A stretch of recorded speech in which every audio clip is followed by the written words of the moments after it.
ఇస్రోలో మరి వైద్యం చేసిన దేవజులు రెవరెండ్ సుందర్ పాలిమనే గారు వేదిక మీద ఆహ్వానం చేస్తుంటున్నారు.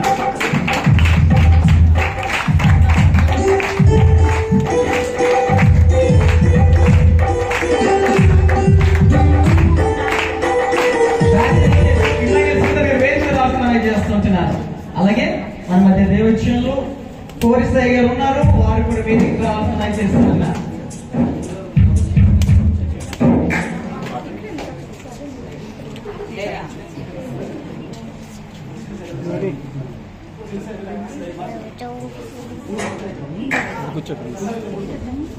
అడిగారు సమయం మనకు లేదు, పరిగెడుతుంది కాబట్టి మనం కూడా లేచి నిలబడదాం. ఈ స్థలంలో ఆరాధనకి వెళ్ళిన తర్వాత ఈ దినాన కార్యక్రమం నడిపించాల్సిన అధ్యక్షులు అప్పగించడానికి ఇష్టపడుతూ ఉంటున్నాను. అందరూ లేచి పడదాం, ఒకసారి దేవుని స్థలంలో ఆత్మతో సత్యంతో ఆరాధన చేయడం. వీడియో రికార్డ్ చేస్తున్నారా?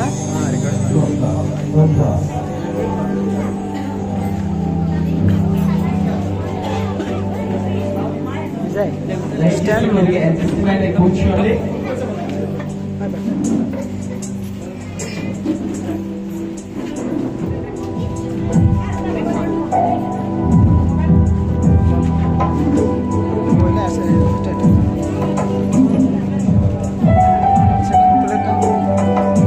అందరూ ఒకసారి దేవుడు ఆమె కొడతాం. Praise the lord. Hallelujah. Araku CBM Baptist సంఘాపరి గారు ఉన్నారు, అలాగే Araku valley CBM Baptist church సేవకులు ఉన్నారు. అయ్యా వాళ్ళకి క్షమించాలి, స్థలం లేకపోవడం మా ప్రేమ గౌరవం ఉంది. అలాగే అరకు వ్యాలీ సేవకులారా మనం క్షమించాలి, దుర్గమైన సేవకులు క్షమించాలి. మిమ్మల్ని పిలవాలని ఆశ లేక స్థలం లేకపోవడం మేము పిలవలేకపోతున్నాము. మీ మంచి మనసుతో అర్థం చేసుకుంటే మనకి చేస్తుంటున్నాను. అందరి కలిసి ఇష్టంలో ఆత్మతో సత్యంతో దేవునిలో ఆరాధిద్దాం. అందరి కలిసి ఆరాధిద్దాం. నాతో పాటు కొద్ది నిమిషాలు ఆరాధన చేయడానికి దేవచనులు నందలాల్ గారు కూడా ముందు రాసుకుని మనం చేస్తుంటున్నాను. కళ్ళు పూసుకుందాం అందరి కలిసి ఒకసారి దేవునిలో. ప్రభువా నీకు స్తోత్రాలయ్యా, మరొక దినం ఇచ్చావు, నీకు వందనాలు చేద్దాం. అందరూ కళ్ళు పూసుకుందాం, దేవుని సన్నిధిలో ఆయన చూద్దాం. అయ్యా నీకు స్తోత్రాలయ్యా, స్తోత్రాలు స్తోత్రాలు స్తోత్రాలు చేద్దాం. అందరూ ఆరాధన చేద్దాం. హల్లెలూయా హల్లెలూయా. స్తోత్రం స్తోత్రం. హల్లెలూయా.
కుడి చేతికి పైకి ఎత్తి బిగ్గరగా దేవుని యొక్క నామములో చప్పట్లు కొట్టి దేవుని యొక్క నామములో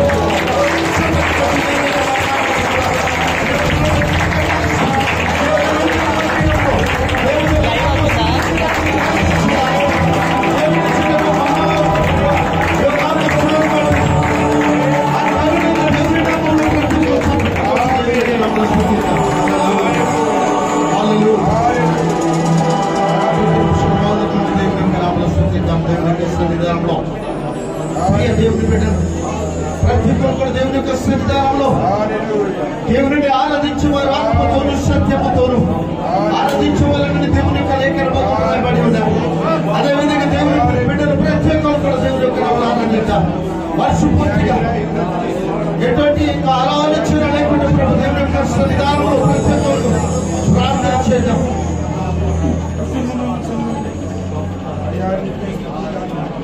మహాపరిశుద్ధుడైన పరలోకపు తండ్రి నీకు పరిశుద్ధ నామమును బట్టి నీకు వందనాలు స్తోత్రములు స్తుతులు చెల్లిస్తూ ఉన్నాను. పరమందులో వేలాది వేల స్తుతులతో కోట్లాది కోట్ల భక్తులతో నిత్యం పూజపరిచిన నా తండ్రి ఈ యొక్క దినంలో ఈ యొక్క నూతన మందిరంలో ప్రభువా ఈ విధంగా కూడి ఆయన ప్రభు నీ యొక్క నామంలో ఈ విధంగా ఆరాధించి ఉంటామంటే అది మీ యొక్క చిత్తమైనది. నేను ఆరాధించడానికి మీరు ఇచ్చిన గొప్ప అవకాశాన్ని బట్టి నీకు స్తోత్రం స్తుతులు చెల్లిస్తున్నాను. ప్రభువా ఈ యొక్క నూతన మందిరం పైన మీ యొక్క కనుదృష్టి సదాకాలం ఉంచమని అడుగుతున్నా నాయన ప్రభువా. ఇక్కడ కూడిన ప్రతి ఒక్కరు ఏ భేదములకున్నా ఈ యొక్క సన్నిధానములోనైనా అనేక మంది బిడ్డలు వచ్చి ఈ యొక్క సన్నిధానంలో ఆరాధించుటకు స్తుతించుటకు నాయన ప్రతి ఒక్కరు మీరు దీవించి ఆశీర్వదించని అడుగుతున్నా.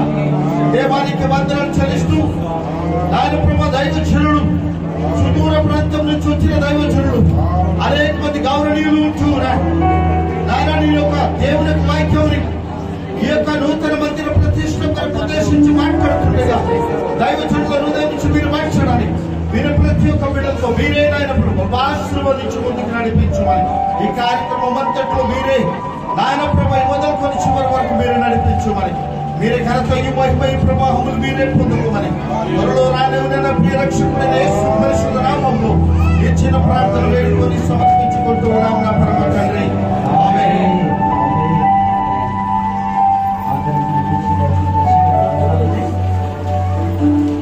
అందరికీ అడ్జస్ట్మెంట్ అయితే కొద్దిగా కూర్చోదా.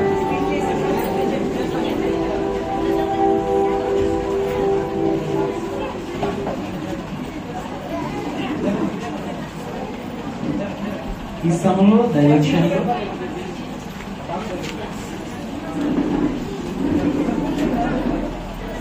ఈ దినాన ఈ కార్యక్రమం నడిపించడానికి మన దైవక్షణలో ఎవరైతే కాశీనాయ్ గారు ఉన్నారు వారి ముందుకు వచ్చి ఈ కార్యక్రమం నడిపించుకుంటూ మనం చేస్తున్నాను. దగ్గర చెప్పకూడదా?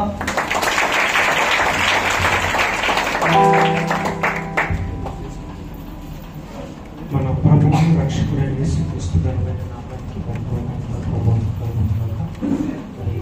ఏది వేదిక దేవుని సేవకులు అర్థం కలిగినటువంటి యేసుక్రీస్తు చేస్తున్నాం. కూడా ఇచ్చిన సేవకులందరికీ యేసునామములో అందరికీ కూడా చేస్తున్నాం. మరి ఈరోజు నాకు అభివృద్ధి దేవుని చేయిస్తూ ఈ కార్యక్రమాన్ని సాగిద్దాం. ఇలా మనం ఈ మంచి సమయంలో కొంతసేపు దేవుని ప్రసన్నత మనం అనుభవించి దేవుని సన్నిధిలో ఈ నూతనమైన మందిరం ప్రతిష్టపడి మనం దేవుని ప్రసన్నతను దేవుని సన్నిధిని అనుభవిస్తూ ఉండగా పిల్లరా మొదటిగా దేవుని వాక్యాన్ని మనం చదువుకున్నా.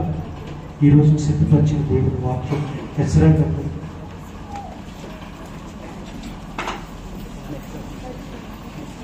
6వ అధ్యాయం 16వ వచనం. అప్పుడు దయచేసి పాస్టర్ ఎలీషా గారు అర్క్ బాప్టిస్ట్ చర్చ్ పాస్టర్ గారు పాస్టర్ ఎలీషా గారు చదువుతారు. ఈరోజు దయచేసి మీకు ఛాన్స్ లేదు, తర్వాత వాటిని చదువుతుంటారు.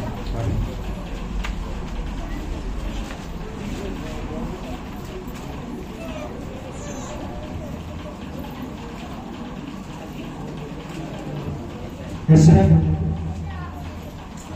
6వ అధ్యాయం 16వ వచనం. అందరూ బైబిల్ తీయండి. మరి దేవుని సేవ చదువుతుండగా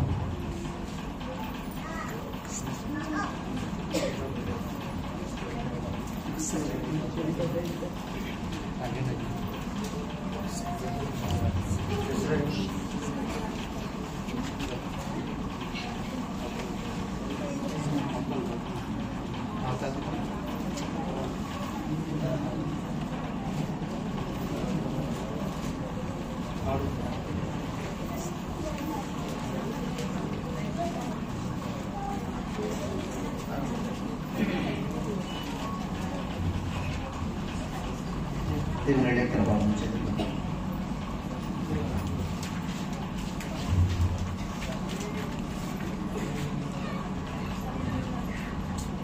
అప్పుడు ఇశ్రాయేలును యాజకులను లేవీయులను చెరల నుండి విడుదల నొందిన తక్కిన వారును దేవుని మందిరమును ఆనందంతో ప్రతిష్ఠించిరి.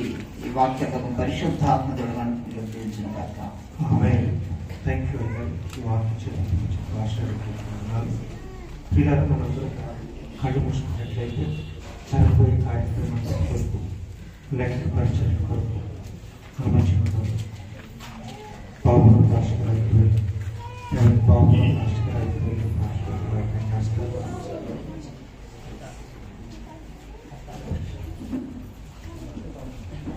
మనందరం కళ్ళు మూసుకుందాం. మహాపరిశుద్ధుడా, మహోన్నతుడా, దేవ నీకు స్తోత్రములు, స్తుతులు, వందనాలు చెల్లిస్తూ ఉన్నాం. దాసులను సంఘాన్ని ప్రేమించి మీరు అనుగ్రహించిన ఈ నూతన మందిరాన్ని బట్టి నేను స్తుతిస్తూ ఉన్నాం. సంతోషంతో మేమందరూ కలిసి నేను ప్రతిష్ఠ చేస్తూ ఉన్నాం. తండ్రి, ఇది నిత్యము నేను ఆరాధించు మందిరంగా, నీ వాక్యం ప్రకటించు మందిరంగా, అనేకులు ఈ స్థలంలో చేరి నీ నామాన్ని ఘనపరచే మందిరంగా దీన్ని స్థిరపరచమని వేడుకొనిచు ఉన్నాం.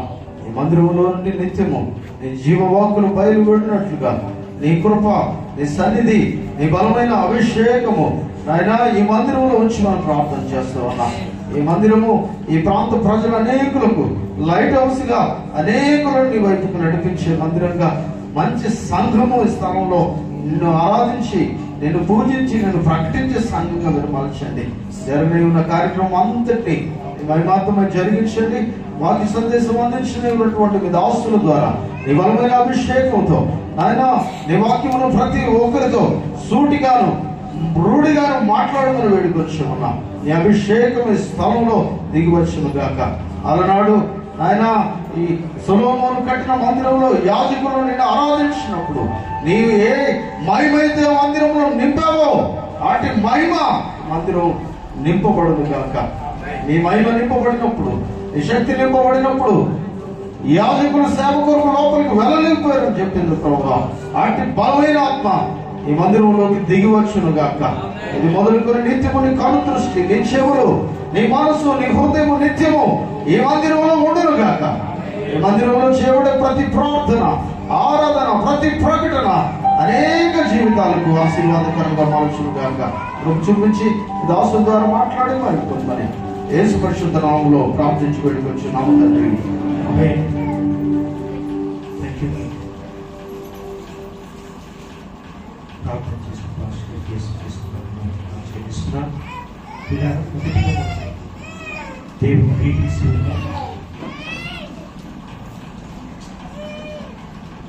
మనందరం కొంచెం సంతోషంగా ఉంటే మంచిదేమో. ఇలా పాటలు పాడినప్పుడు అన్నారు మన గురించి ఏమని, మీరు ఎవరు సంతోషంగా లేరు, బాగలేదు కదా, మనందరూ సంతోషిద్దాం. ఏమైనా ఇంకా చదువుకున్న వాక్యం ఉన్నారు, అందరూ సంతోషించి ప్రతిష్ఠ చేశారు. హల్లెలూయా, హల్లెలూయా. మనం దేవుని మందిరంలోకి వచ్చి సంతోషిద్దాం, బాగుంటున్నాం. మన మంచిగా మరి దేవుని సేవలు ఉన్నారు, గ్రీటింగ్స్ ఇచ్చిన తర్వాత దేవుని వాక్యం వెళ్దాం. మరి ఎలాబరేట్ సుందర్ తిమ్మోని మాస్టర్ గారు ఉన్నారు, నాకు వచ్చిన వైజాగ్ నుంచి వచ్చారు. వారు ఒక 10 నిమిషాలు గ్రీటింగ్స్ అందిస్తారు. గ్రీటింగ్స్ అనంతరం ఇంకొక గ్రీటింగ్ ఉంది, ఆ తర్వాత దేవుని వాక్యం వెళ్దాం.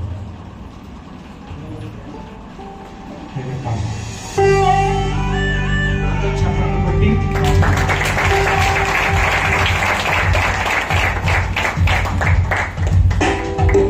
యేసుక్రీస్తు నామములో మీ అందరూ కూడా ఈ యొక్క కూడికి వచ్చిన ప్రియ సంఘానికి, అదేవిధంగా తోటి సేవకులకు, ఈ యొక్క లోకల్ మరి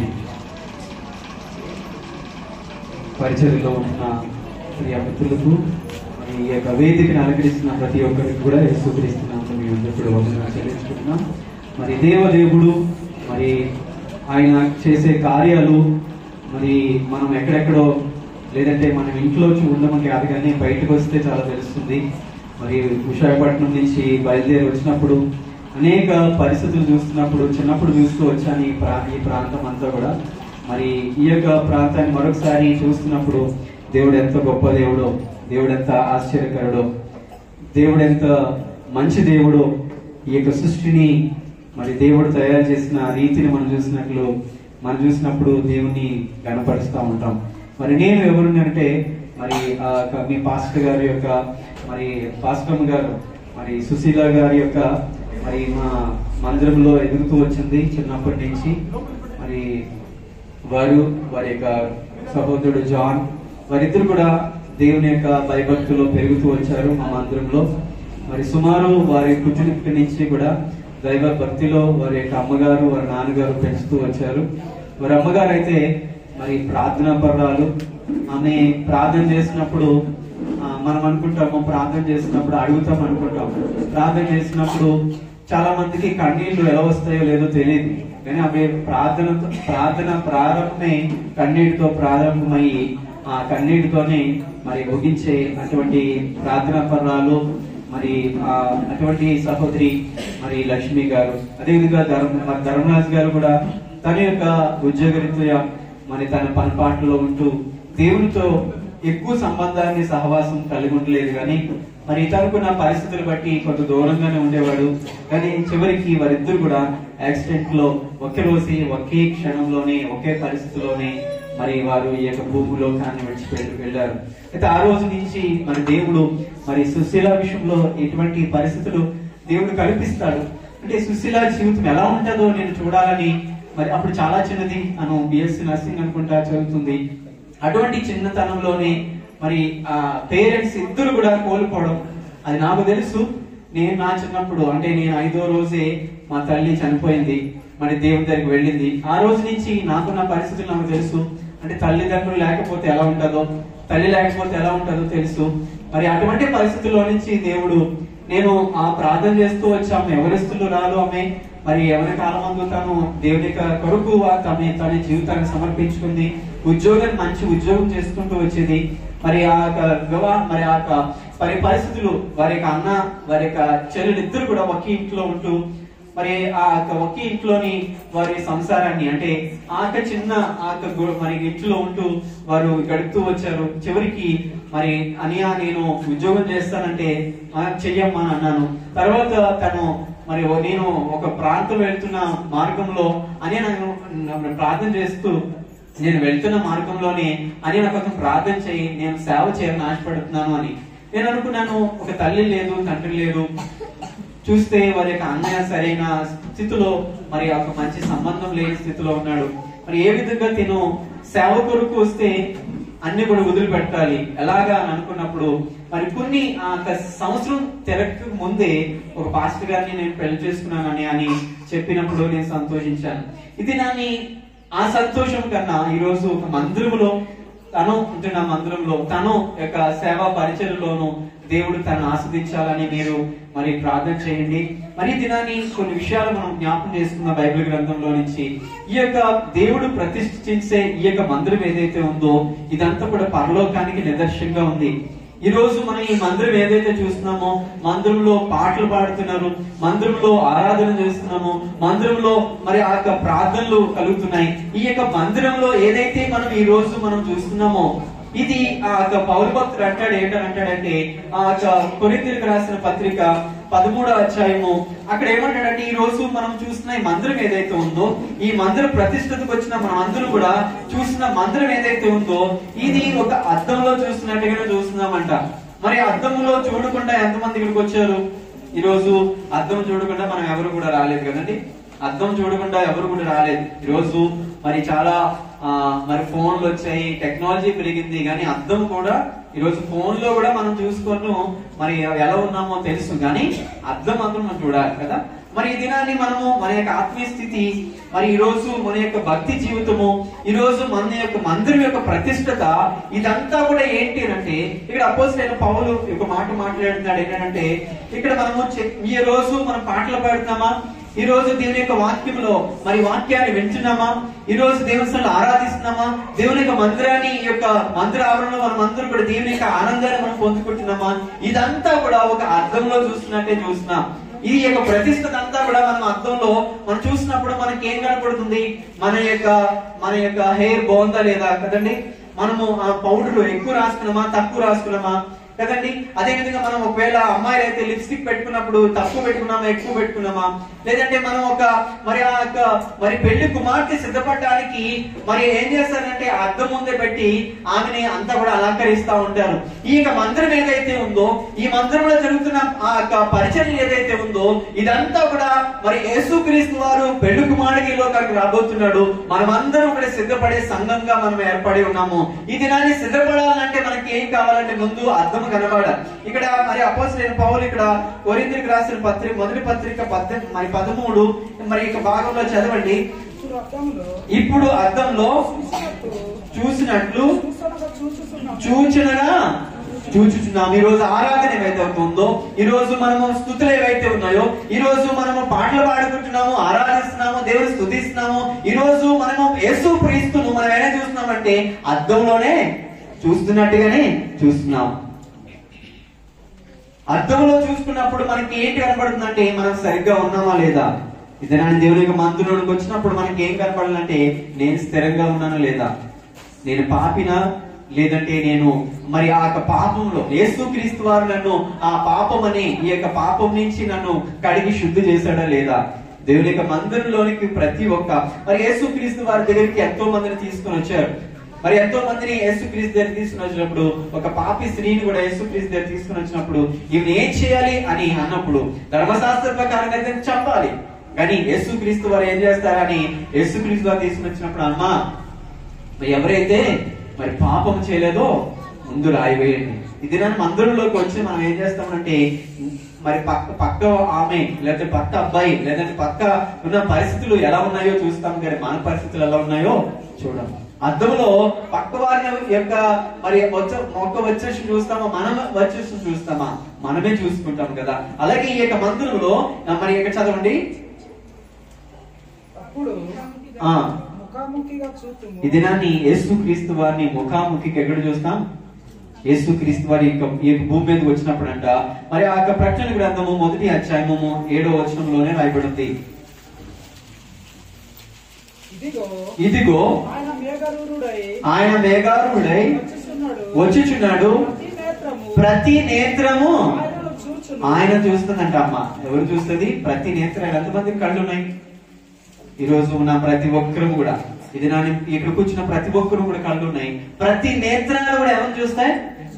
యేసుక్రీస్తుని ఎరిగిరా ఆయన చూస్తాయి, యేసుక్రీస్తుని తిరస్కరించినా యేసుక్రీస్తుని చూస్తాయి. యేసుక్రీస్తు నువ్వు దేవుడు కాదు అని అన్నా గానీ ఈరోజు నేను ఆ యొక్క మార్గంలో చూస్తా ఉంటుంటే ఎన్నో చోట్ల రాయబడింది యేసుక్రీస్తు ప్రభు అని, మరి యేసుక్రీస్తు రక్షకుడు అని. దినాన్ని మనము ఒకవేళ యేసుక్రీస్తుని గురించి మనం ప్రకటిస్తున్నామేమో గానీ యేసుక్రీస్తు వారిని మనము ఏం చేస్తాము? ప్రతి నేత్రాలు కూడా ఆయన చూస్తాయంట. తర్వాత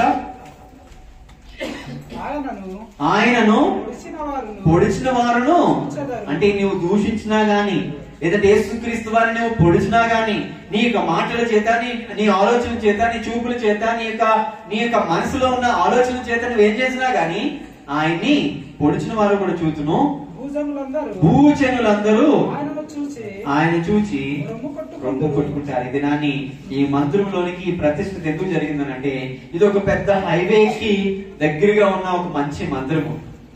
ఆదివారం ఒకవేళ ఇలా వెళ్తున్న వారు కూడా వచ్చి ఇక్కడ మరి, ఎందుకంటే నాకు తెలుసు మరి ఒక మార్గం మధ్యలో ఒక మందిరం ఉందంటే అది దాని యొక్క పరిస్థితులు వేరు. మరి వెళ్తున్న ప్రతి మార్గం గుండా వెళ్తున్న ప్రతి ఒక్కరు కూడా ఏదో విధంగా దండం పెట్టుకోవడమో లేదంటే ఏదో మొక్కుకోవడమో ఏదో చేసుకోవడమో జరుగుతూ ఉంటది. ఇంత నేను చూసినప్పుడు ఏదో మూలకి ఇక్కడో ఉంటదేమో అని అనుకున్నాను కానీ, ఏదో కొండ ప్రాంతంలో ఉంటది అనుకున్నాను కానీ, ఒక పెద్ద హైవేకి పక్కనే మరి ఒక మందిరం కట్టడము, మరి దేవుని యొక్క దాసులకి ఇటువంటి ఆలోచన ఇవ్వడం, మీ అందరి యొక్క ప్రార్థన దేవుడు విని ఒక మంచి మందిరాన్ని దేవుడు ఏర్పాటు చేయడము, మరి దేవుడు దాన్ని బట్టి నేను సంతోషిస్తున్నాను.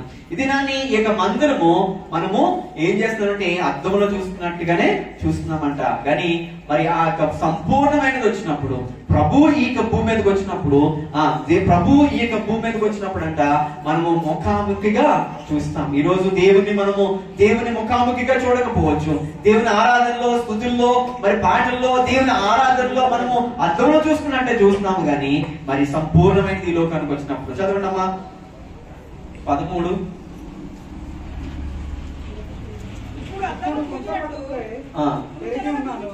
చూచులుగా చూస్తున్నాము, ఇప్పుడు మనము ఎరుగుతున్న ప్రతి విషయాలు కూడా, ఈరోజు వింటున్న ప్రతి వాక్యాలు కూడా, ఈరోజు పాడుతున్న ప్రతి పాటలు కూడా ఏం చేస్తున్నామంట, కొంత మట్టికే ఎరుగుతున్నాం, కొంత మట్టికే తెలుసుకుంటున్నాం. దేవుడు అంటే మనం సంపూర్ణంగా ఇంకా మనం అర్థం చేసుకోలేకపోతున్నామేమో. కానీ పరిపూర్ణమైన దేవుడు ఈ లోకానికి రెండో రాకడలో వచ్చినప్పుడు ఆయన చూస్తామంట. ఇదేనని యేసుక్రీస్తుని చూడడానికి ఎంతో మందిని యేసుక్రీస్తుని చూడడానికి ఎంతో మంది వచ్చారు. పొట్టి జక్కయ్య వచ్చాడు, ఆయన చాలా పొట్టివాడు, కానీ మేడి చెట్టుకి యేసుక్రీస్తుని చూశాడు.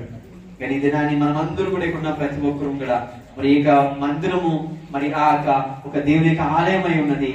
అందుకని పౌలు భక్తుడు అంటాడు, మీ హృదయాలే దేవుని యొక్క ఆలయమై ఉన్నదని మీరు ఎరగరా అంటున్నాడు. దేవుని యొక్క మందిరాలు ఇవన్నీ దేవుని యొక్క మందిరాన్ని ప్రతిష్ఠిత కూడా వచ్చినందుకు బట్టి నేను సంతోషిస్తున్నాను. అదే విధంగా మరి ఆ యొక్క ప్రత్యేకంగా మరి సుశీల తన భర్తను తన యొక్క బిడ్డలిద్దరిని కూడా దేవుడు దీవించిన కాక ఇక్కడికి వచ్చిన మమ్మల్ని అందరూ కూడా దేవుని మనం చూస్తున్నాము. దేవుని ఎలా చూస్తున్నాము అంటే ఈ మందిరంలో మనం చూసే ప్రతిది కూడా మరి ఆ యొక్క అద్దంలో చూసినట్టుగానే చూస్తున్నాం. కానీ ప్రభు అయిన యేసుక్రీస్తు వారి భూమి మీదకి వచ్చినప్పుడు అంట ముఖాముఖిగా ఆయన్ని చూస్తాం. ఎంతమంది ముఖాముఖిగా చూడడానికి సిద్ధంగా ఉన్నారు? ఇదేనా ఈ యొక్క మందిరంలో పాటలు వినపడుతున్నాయి, ఆరాధన వినపడుతుంది, ప్రార్థన వినపడుతుంది. ఈ యొక్క ఆత్మీయ జీవితంలో ఇంకా ఇది మందిరం సరిపోకుండా ఇంకా దేవుడు రాన దినములో ఇంకా దీన్ని ఇంకా రెట్లుగా చేసి నెక్స్ట్ ఇయర్ కి ఇంకా ఇక్కడ ఉన్నాము మనము ఇంకా 10 రెట్లుగా దేవుడు చేసి ఈ మందిర ప్రతిష్ఠ ద్వారా ఇక్కడ సేవకులందరూ కూడా ప్రార్థన ద్వారా మరి సేవకులు చేసి ఆ ఆరాధన ద్వారా సేవకులు చేసి ఈ యొక్క సువార్తల ద్వారా సేవకులు మరి ఈ యొక్క దినాన్ని మనం చెప్పే వాక్యం ద్వారా దేవుడు మనం అందరినీ కూడా ఆస్వాదించి రాని దినంలో ఇంకా ఈ యొక్క మందిరము మరి ఆ యొక్క యేసుక్రీస్తు వారు ఈ భూమి మీదకి రాక మునుపు మరి ఆ మోషే కాలములోను ఆ యొక్క రాజుల కాలంలో అంటున్నాడు దేవుడు ఏమంటే నేను ఆ యొక్క టెంట్స్ కింద నేను ఉంటూ వచ్చాను. ఆ ఇశ్రాయేలు ప్రజలు వారు ప్రయాణం చేస్తున్న 40 దినాలు కూడా 40 సంవత్సరాల ప్రయాణంలో దేవుడు ఆయన టెంట్స్ కింద ఉంటూ వచ్చాడు. మరి అక్కడ మందస్సం అనేది ఉంచబడి వచ్చింది. అది ఆ టెంట్ ఇక్కడి నుంచి అక్కడికి, అక్కడి నుంచి ఇక్కడికి. ఈ దినము కూడా మనం కూడా మన మందిరం అనేది టెంట్ల రూపంలో లేదంటే ఒక ప్రాంతం నుంచి మరొక ప్రాంతానికి, మరో ప్రాంతం నుంచి మరో ప్రాంతానికి వెళ్తూ వచ్చిందేమో. ఇది నన్ను ఒక స్థిరమైన మందిరము ఆ దేవాలయం అని మరి ఆ దావీదు భక్తుడితో అంటున్నాడు, నేను ఒక స్థిరమైన మందిరంలో ఉండాలని నివాసించాలని ఆశపడుతున్నాడు. అందుకనే దేవుడు మరి ఆ సొలొమోను రాజుకు ఒక మంచి మందిరాన్ని కట్టే అటువంటి ఆలోచన ఇచ్చాడు. ఈ యొక్క దైవజనుడికి ఇచ్చిన ఆలోచన బట్టి నేను సంతోషిస్తూ ఈ యొక్క మందిరము మరి రానున్న యేసుక్రీస్తు వారి యొక్క రాకడికి సూచనగా ఇది ఒక దేవుని యొక్క పరలోకరానికి నిదర్శనంగా ఉండడానికి మరి మేము ముందు మాట్లాడడానికి నేను ఇంకా కూడా నేను యోగ్యుని కాదు. కానీ ఈ యొక్క మాటలు చేత దేవుని మనము ఈ మందిరాన్ని మనము ముఖాముఖిగా చూసే ధన్యత పరలోకానికి యేసుక్రీస్తు ఈ లోకానికి వచ్చినప్పుడు మనం చూస్తాము. అంతవరకు అద్దంలో చూసుకుంటున్నాం మనము మన యొక్క స్థిరమైన మనసు ఉందో లేదో, మన యొక్క కళ్ళు సరిగ్గా ఉన్నాయో లేవో, మన చూపులు సరిగ్గా ఉన్నాయో లేవో, మన కాళ్ళు సరిగ్గా ఉన్నాయో లేవో, మన చేతులు సరైన పని చేస్తున్నాయో లేవో, దేవునితో మనము ఈ యొక్క అద్దంలో చూసుకుంటూ దేవుని యొక్క వాక్యం చూసుకుంటూ మన జీవితాన్ని నడుచుకుందాము. మరి ఆ సంపూర్ణమైన దేవుడు ఈ లోకానికి వచ్చినప్పుడు ఆయన ముఖాముఖిగా చూసే ధన్యత మన అందరూ కూడా కలుగును గాక.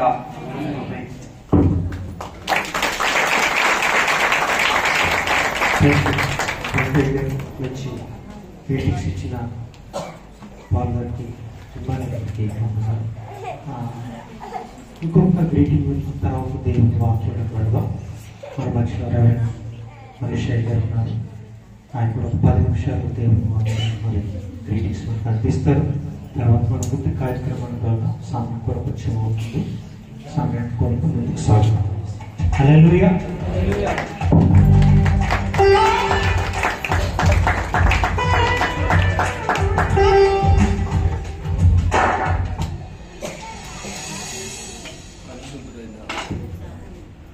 పరిశుద్ధుడైన దేవునికి మహిమ కలుగును గాక. మరి యొక్క నూతన మందిర ప్రతిష్ట ఆరాధన కార్యక్రమంలో మరి మీటింగ్ చెప్తూ నాకు సమయం ఇచ్చిన అధ్యక్షుల వారికి ప్రత్యేకమైన వందనాలు. మరి స్థానిక సంఘ ప్రెసిడెంట్ పవన్ గారికి, అలాగే సునీల్ పవన్ గారికి కుటుంబానికి ప్రత్యేక వందనాలు. వేదిక మీద ప్రత్యేక సందేశం అందించవలసిన గారికి, మరి ముఖ్యంగా వ్యవస్థాపకులు మరి డేవిడ్ పాలయ్య గారికి, వేదిక పెద్దలందరికీ కూడా, కుర్చీల మీద వర్గభాగం కూర్చున్న వారందరికీ కూడా దేవుడు అంటున్నారు. మరి ఆయా సంఘస్థులు అందరికీ నా హృదయపూర్వక వందనాలు. నూతన ప్రతిష్ట ఈ మధ్యన కార్యక్రమం వచ్చిన అందరూ మనుషుల శుభాకాంక్షలు తెలియజేస్తూ ఉన్నారు. దేవునికి మహిమ కలుగును గాక. పరిశుద్ధ గ్రంథంలో 133వ కీర్తన జ్ఞాపకం చేసి నా సమయాన్ని సద్వినియోగం చేసుకుని అధ్యక్షుడి వారికి ఆశిస్తున్నాను. సహోదరులు ఐక్యత కలిగి నివసించుట ఎంతో మేలు, ఎంతో మనోహరం. Thank you. 3వ మాట చదువు.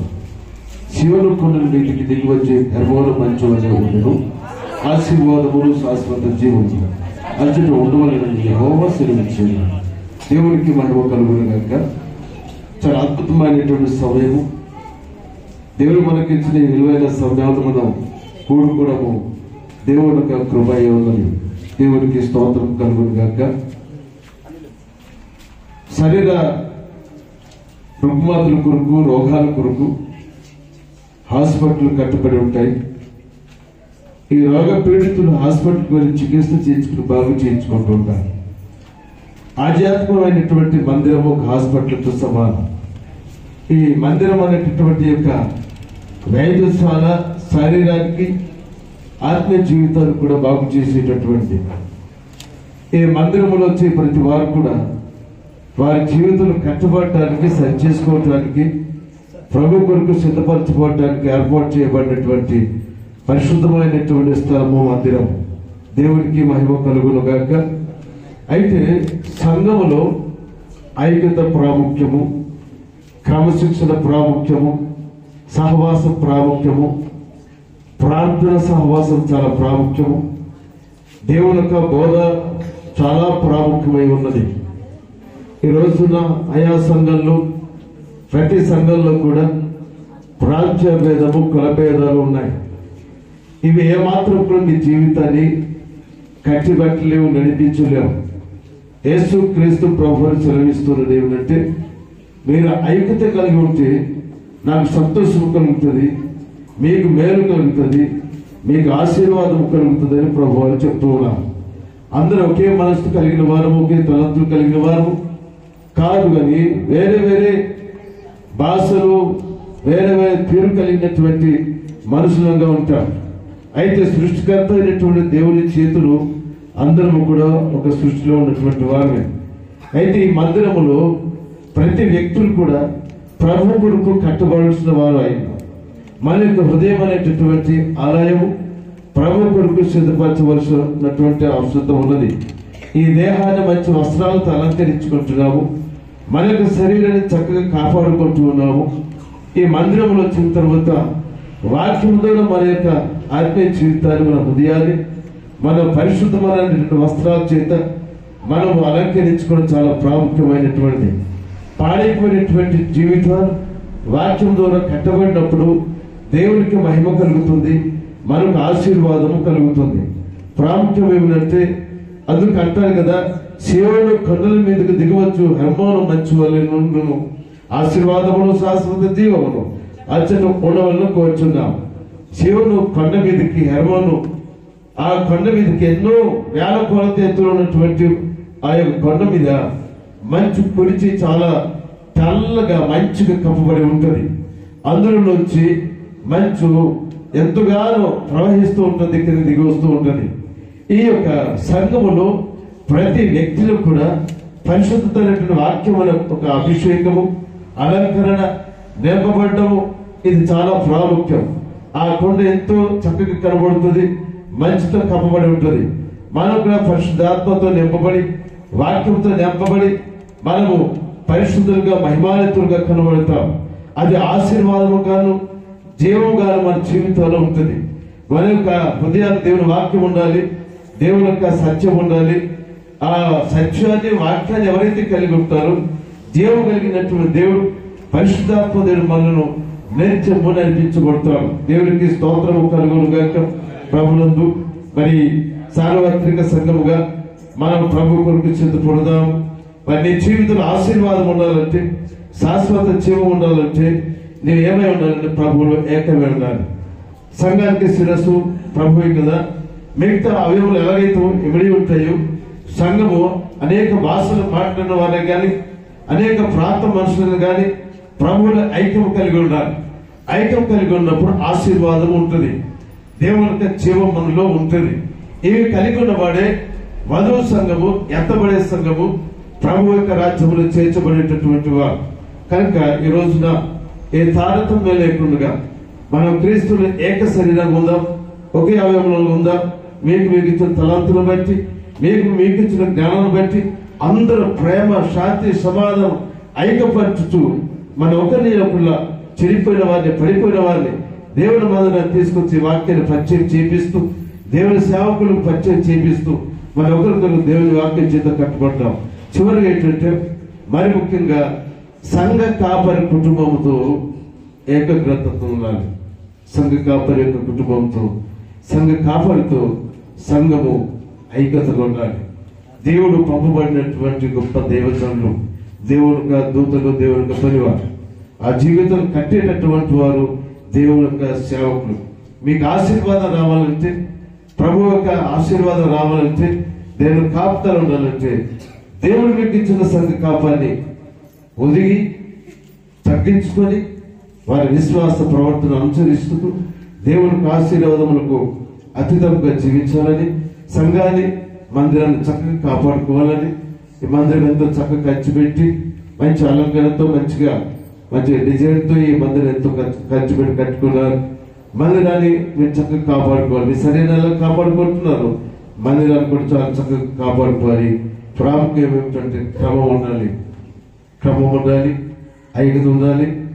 సంఘ కాపరికి విశ్వాసం అనుసరించినప్పుడే ఆశీర్వాదమును, శాశ్వత జీవనం మీ జీవితంలో, మీ కుటుంబంలో ఉంటుంది. లేదంటే నా ఇష్టము అనుకోవడానికి వీల్లేదు. కనుక నా యొక్క సంఘ కాపరితో దేవుని సన్నిధిలో ప్రభు రాకడి కొరకై, ప్రభు రాజ్యం కొరకు సిద్ధపరచబడిన ఆసక్తితో, విశ్వాసంతో దేవుని ఆశీర్వాదం పొందుకుని వెళ్దాం. ఈ మాటలు మన వెనుకల్లో దేవుడు ఆశీర్వదించుగాక. సమయం ఇచ్చిన అధ్యక్షుల వారికి ప్రత్యేక వందనాలు. సమయం వారికి తిరిగి అప్పగిస్తాం. థ్యాంక్ యూ గారు.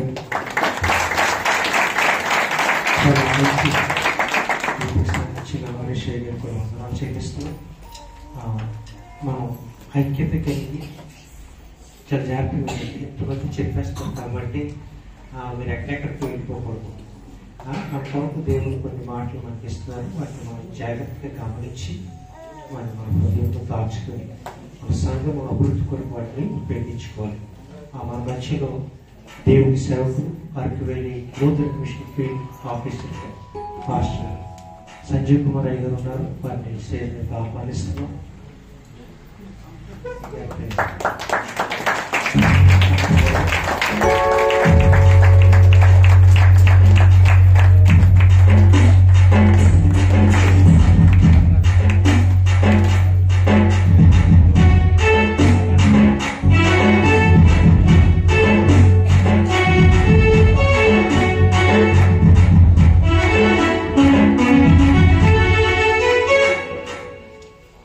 దేవునికి స్తోత్రం. హల్లెలూయా.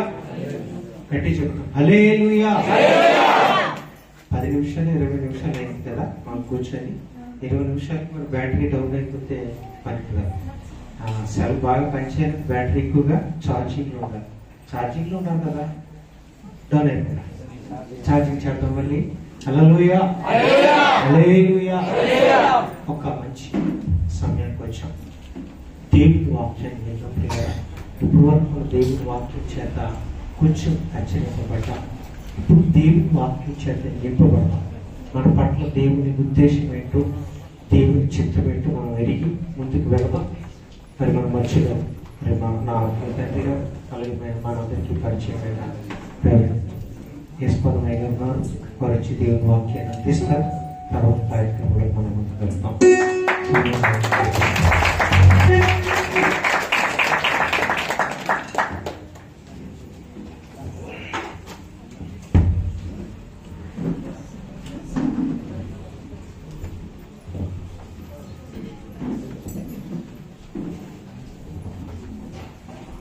ఏ మాట చేతనైతే సమస్త సృష్టిని కలుగునుగా కలగజేసి ఆ మాట మరలా తిరిగి శరీరము ధరించుకొని శరీరధారిగా వచ్చి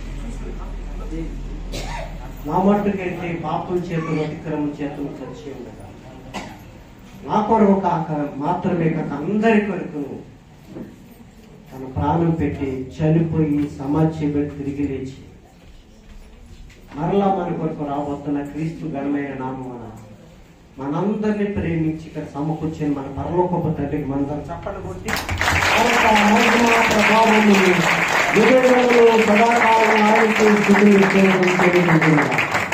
హల్లెలూయా హల్లెలూయా హల్లెలూయా హల్లెలూయా. ప్రియులారా, మనం ఒక లేఖనాన్ని మనం చదువుకున్నాం.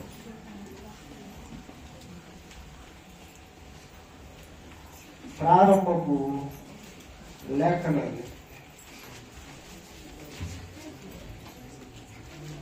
దాన్ని మరొకసారి జ్ఞాపకం చేసుకుందాం. 6వ అధ్యాయము 8వ వచనం 16వ వచనం. అప్పుడు ఒక మాట చిన్న రిక్వెస్ట్, రామాయణ మాట్లాడుతున్నాం. చాలా మంది బైబిల్ లేవు, చాలా మంది బైబిల్ ఉన్నాయి.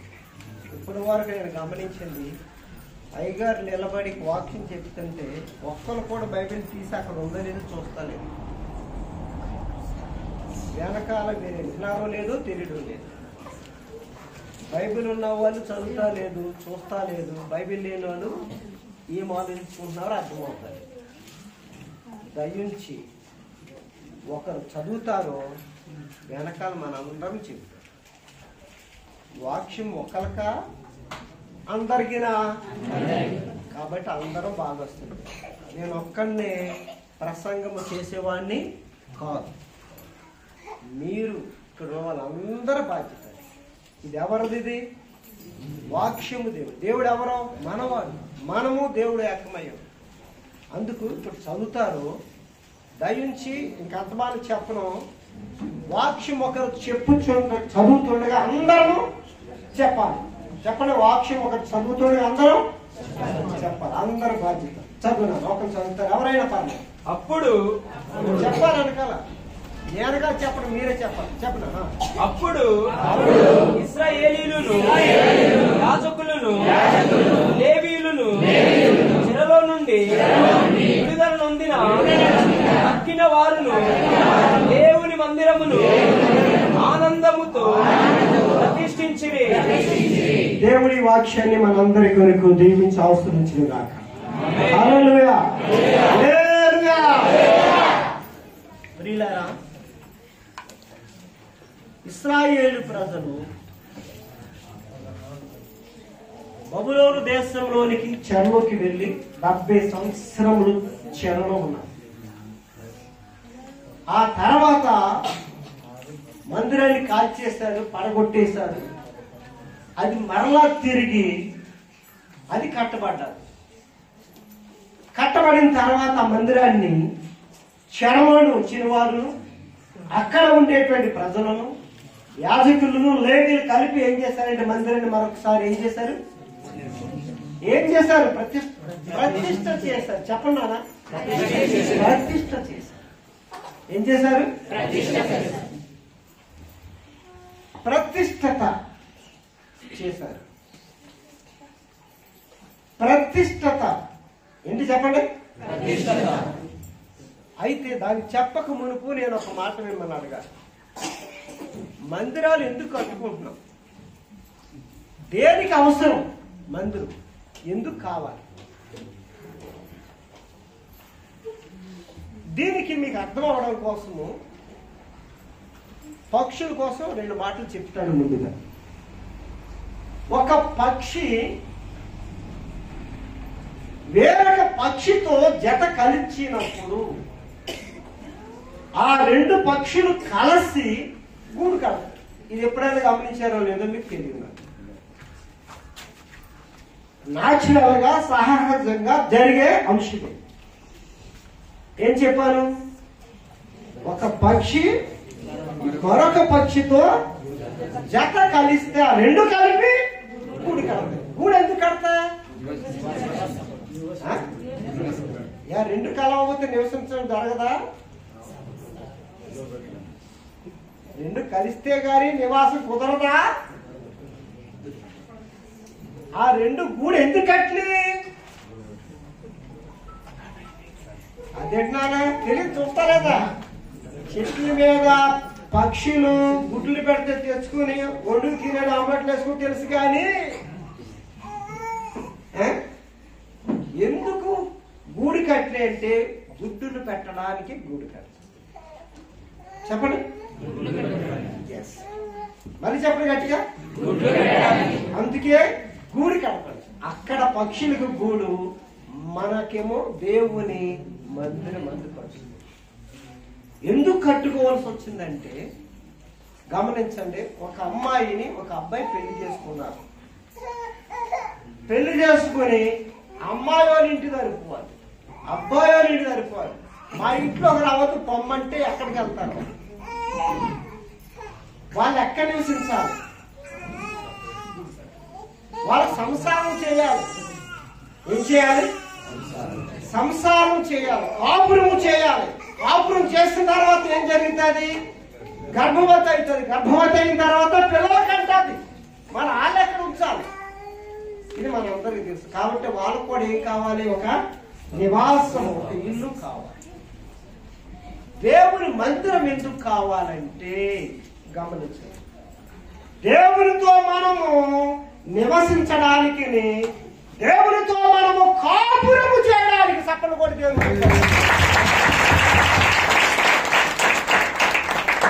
అలా చెప్పండి. ఇప్పుడు మందిరం ఎందుకు కట్టుకోవాల్సి వచ్చిందంటే 2 పనులు చెప్పాను. ఒకటి దేవునితో నివసించడానికి, రెండవది దేవునితో కాపురము చేయడానికి. ప్రకటన గ్రంథము 21వ అధ్యాయము 3వ వచనం చదువుతుంది.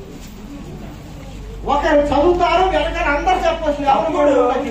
అప్పుడు చెప్పాలి. ఇదిగో దేవుని నివాసము మనుషులతో కూడా ఆయన వారితో కాపురముండును. ఆయన ప్రజలైందురు. దేవుడు తానే వారి దేవుడై ఉండి వారికి తోడై ఉండి. ఇది ఇస్ కాల్డ్ ఇమ్మోరియలిజం. అంటే దేవుడు మనకు తోడై ఉంటాడు. దేవునికి స్తోత్రం. హల్లెలూయా. దేవుడు మనకు తోడై ఉన్నాడు అనే పదానికి హెబ్రీ భాషలో అర్థం ఏంటంటే ఇమ్మానుయేలు అని అర్థం. చెప్పండమ్మా. అందరూ చెప్పాల్సిందే. ఎవరు మౌనం కూడా చెప్పలేదు. ఏంటి ఇమ్మానుయేలు అనగా? దేవుడు మనకు తోడుగా ఉండకపోతే ఏం జరుగుతుంది? దేవుడు మనకు తోడై ఉండని ఎడల చెప్పండి. దేవుడు మనకు తోడై ఉండని ఎడల ఏం జరుగుతుంది? ఏమవుతాదంటే కీర్తనల గ్రంథము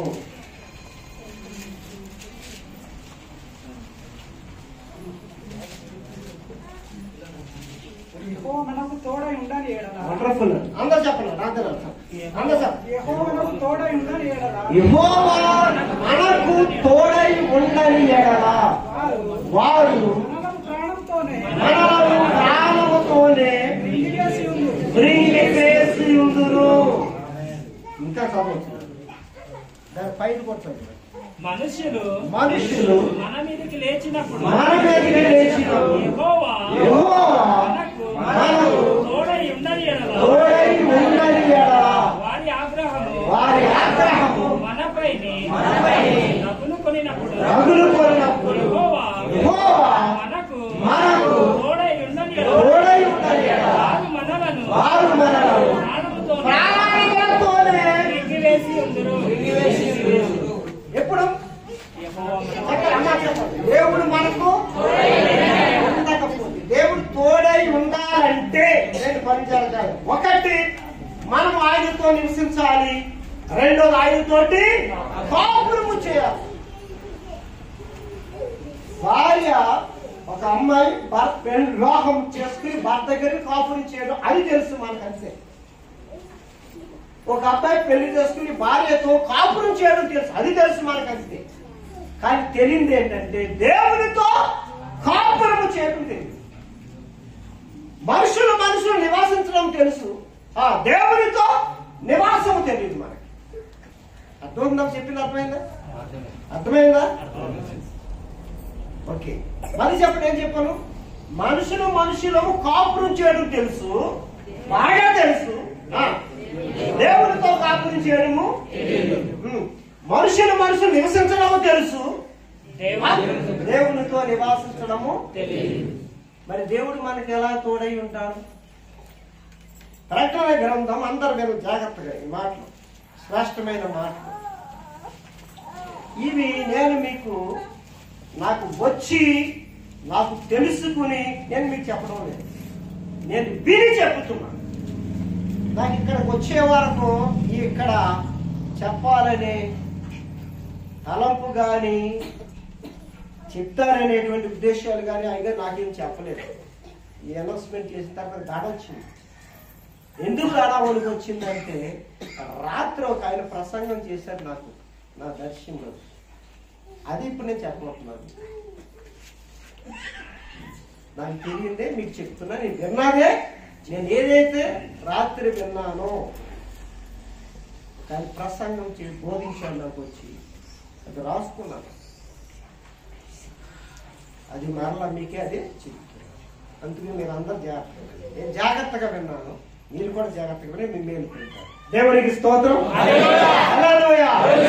అలా చెప్పండి. ఏం చెప్పాను? అందుకని చెప్పండి. నేను చెప్పాను, మనుషులు కాపురం చేయడం వచ్చి కానీ దేవునితో కాపురం చేయడం రాలేదు. రెండోది, మనుషులు నివసించడం తెలిసింది కానీ దేవునితో నివాసము. కాబట్టి అలా లేనప్పుడు దేవుడు మనకు తోడుగా లేడు. ఎలా లేడు? తోడుగా లేడు. మళ్ళా చదువుతాం 21వ అధ్యాయము ప్రకటన 3వ వచనం నుంచి మళ్ళా చదువుతాం. అప్పుడు చెప్పాలి, అందరు చెప్పాల్సిన అప్పుడు ఇదిగో దేవుని నివాసము మనుషులకు కూడా ఉన్నది.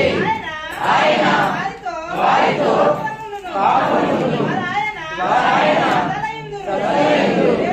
దేవుడు తానే వారి దేవుడై వారికి తోడయుండును.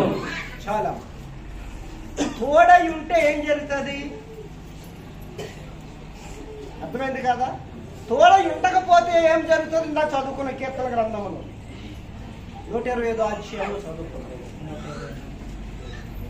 124 అధ్యాయంలో చదువుకున్నాను. తోడై ఉండకపోతే, తోడై ఉంటే ఏమవుతుంది? తోడై ఉండకపోతే అందరూ కరోనా కానీ, టైఫాయిడ్ కానీ, మలేరియా కానీ, డెంగ్యూ కానీ, ఆఖరికి దోమ కానీ, ప్రజలు కానీ, హిందువులు కానీ, ప్రతి వాళ్ళు మనలను ప్రాణముతోటే ఎప్పుడు దేవుడు గట్టిగా దేవుడు మనకు ఉండది. తోడై ఉంటే ఏమవుతుంది? తోడై ఉండకపోతే జరిగింది ఏంటో తెలిసింది. ఇప్పుడు తోడై ఉంటే ఏమవుతుంది? ఇప్పుడు ప్రకటన గ్రంథము 21వ అధ్యాయము 4వ వచనం రాయండి. తోడై ఉంటే ఏం జరుగుతుంది? ఆయన వారి కనుక ప్రతి పాపమును మరణమును ఇక ఉండదు. దుఃఖమైనను ఏడుపైనను వేదనైనను ఇక ఉండదు. మొదటి సంగతులు గతించిపోయినవి. సింహాసనములో వచ్చిన ఒక స్వరము చెప్పుట వింటిని. రైట్. ఏమవుతుంది? దేవుడు తోడై ఉంటే. మొదలు చెప్పాము, తోడై ఉండకపోతే చెప్పాము. ఇప్పుడు తోడై ఉంటే ఏంటది? మన కన్నుల నుండి ఏం కాదు, బాష్ప బిందువులకి కన్నీటి బిందువులకి తేడా ఉంది. బాష్ప బిందువులు అంటే సంతోషము, ఆనందం ఎక్కువైపోతే కన్నుల నుంచి కారే కన్నీటిని ఆనంద బాష్ప. పక్కల పడి దిగల పక్క పక్క గట్టిగా మనసు పూర్తిగా నవ్వుతే కాసేపటికి కన్ను నుండి ఏమొస్తుంది? ఆనంద బాష్ప. అది జరుగుతుంది, అంత ఆనందం కలుగుతుంది. రెండవది మరణం ఇక ఉండదు, దుఃఖం ఉండదు, ఏడుపు ఉండదు, వ్యాధి ఉండదు, అసలే ఇవేమి ఉండదు. ఎప్పుడు ఈ మనకు అవసరమా కాదా? చెప్పాలి, అందరూ చెప్పాలి. మరణం నుండి కావాలా? చెప్పండి, కావాలా? వద్దు. దుఃఖం అవసరమా? లేదు. ఏడుపు అవసరమా? వేదనలు అవసరమా? బాధలు అవసరమా? కరోనా అవసరమా? చెప్పన్నానా? వచ్చేస్తుంది. ఏమి లేదు. ఏమి వండుకుని ఉండాలంటే చెప్పండి, దేవుడు మనకు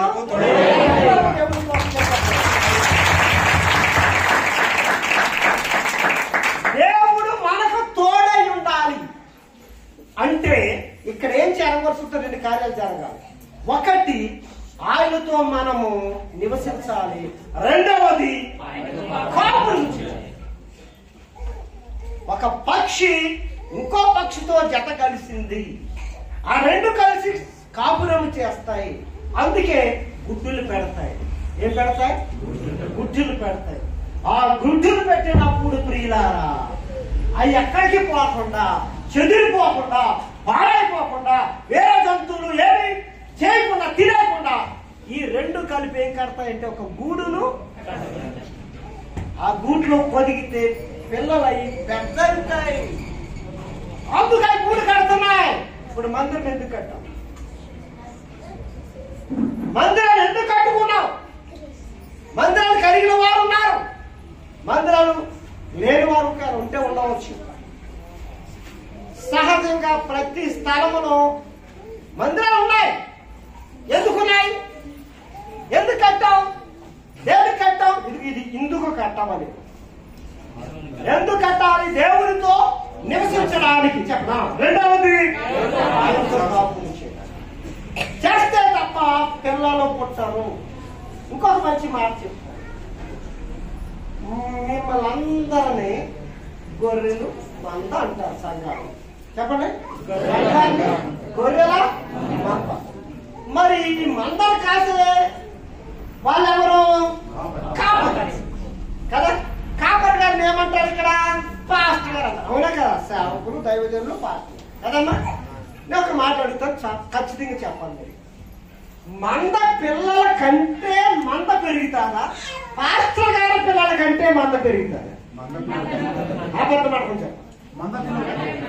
అంటే ఏమన్నారు? నాకు సత్యం పడలేదు. గట్టి చెప్పండి. ఇప్పుడు మీరేం గట్టి చెప్పినారు? మంద పిల్లల కంటే మంద పెరుగుతుందా? కాపరి పిల్లల కంటే మంద పెరుగుతుందా? అంతేనా? మంద పిల్లల కంటే కాపరి మంద పిల్లల కంటే.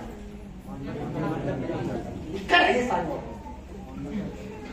ఇక్కడ మంద పిల్లల కంటున్నా, కాపరి పిల్లల కంటున్నారా? మీరు చెప్తున్నారు. మంద కంటున్నారా? ఎంతమంది అంటే మళ్ళా పెళ్లి చేసుకుని పిల్లల కన్నా చూపించింది ఈ కాదు, ఇది కాదు. ఆత్మలను వాటి బాగా అర్థమవుతున్నారు. ఇప్పుడు ఈ బాధ్యత ఎవరిదే? కాపరిగా.